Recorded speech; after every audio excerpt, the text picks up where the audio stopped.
how you can see your received friend requests history in your Facebook. So the first step is open up your Facebook. After you do that, you'll need to go to the menu section on the bottom right.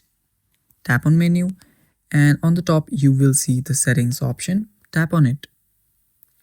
Now after you're there, you'll need to scroll down.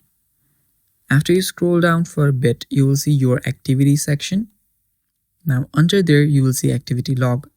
Tap on it, and now you're on activity log. Now there you will see the connections. Tap on connections, and there you go, the friends option. Tap on manage friends, and now you'll need to filter.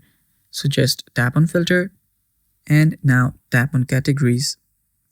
Now here you will need to tap in received friend requests, and there you go, you will see the list of your received friend requests. And yeah, that is how you do it, guys. Thank you for watching. That is all for the video. Stay tuned for more, and don't forget to like the video.